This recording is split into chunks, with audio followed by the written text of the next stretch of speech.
LDR, sebuah cerita pendek yang ditulis dan dibacakan oleh Rizka Novianti. Lo yakin Niko gak ngapa-ngapain? Mencurigakan loh, masa udah seminggu gak ngabarin? Ujar Sinta pada Dinda, temannya yang sedang uring-uringan. Dinda dan Niko sudah 3 tahun menjalani LDR, Jakarta London. Untuk ukuran cewek yang pacaran jarak jauh sama pacarnya, Dinda ini adalah golongan yang sangat chill. Dia gak pernah ngeluh sejak awal LDR. Bahkan selalu bangga karena menurutnya gaya pacarannya keren. Cukup telepon atau video call dan kangennya pun selesai. That's it. Tapi kali ini gak begitu. Sudah 1 minggu Niko menghilang. Semua WhatsApp, DM, bahkan email dari Dinda gak dibalas. Dicoba telepon juga nomornya gak aktif. Dinda bingung setengah mati. Atau lebih tepatnya khawatir, takut Niko kenapa-napa. Maksud lo Niko selingkuh gitu? Tembak Dinda langsung. Sinta mengangkat bahunya. Who knows? Bisa jadi kan? Kening Dinda mengerut. Gak mungkin Niko itu tipe yang setia tahu. Lo pernah denger kan istilah yang istimewa akan kalah sama yang selalu ada? Nah, itu. Sinta menjentikan jemarinya. Ngaco lo. Belum tentu semua orang yang LDR bakal bernasib sama dengan istilah itu ya. Dinda membalas ketus. Sinta melengos.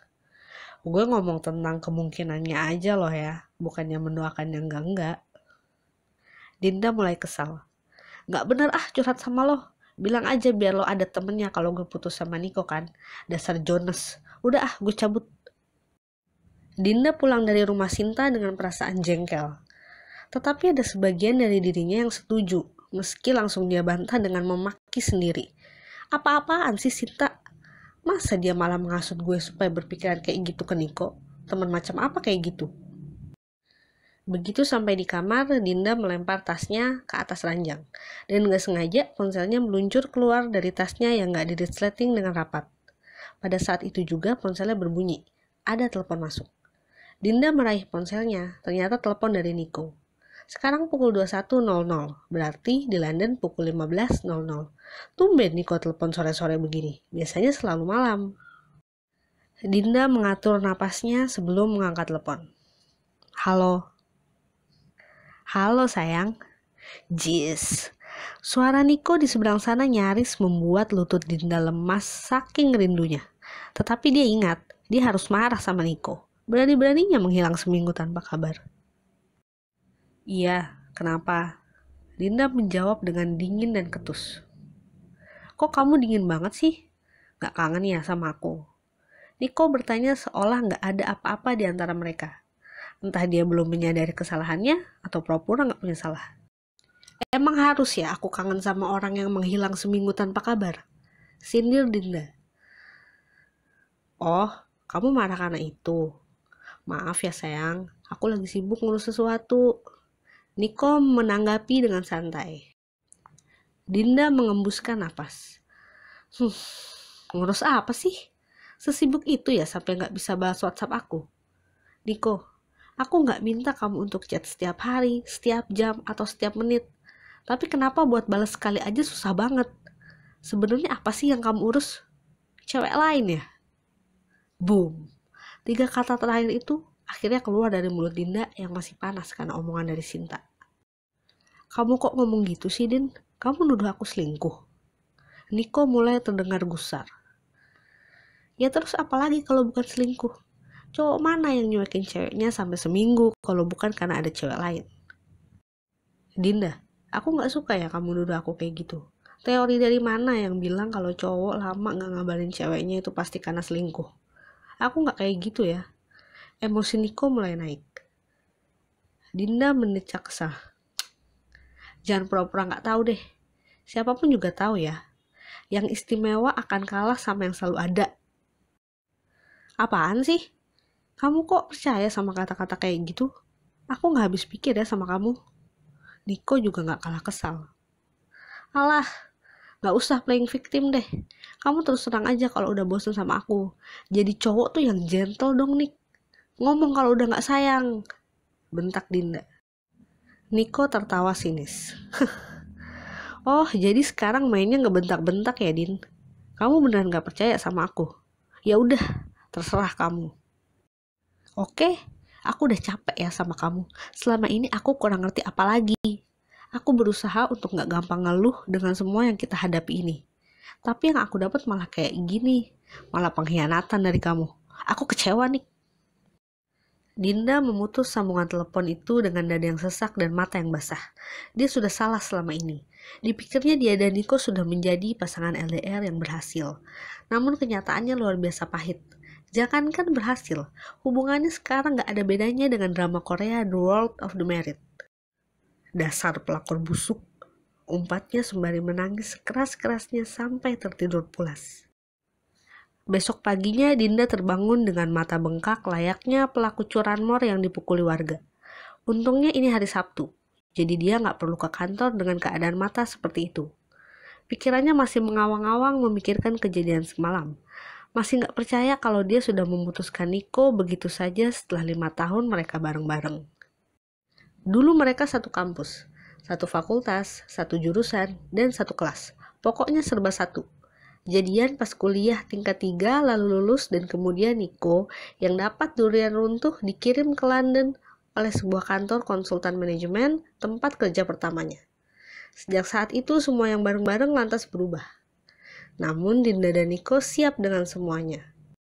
Sial banget gue, teriak Dinda lalu menonjok bantal. Sudah lama-lama nunggu anak orang pulang malah ditikung. Apes.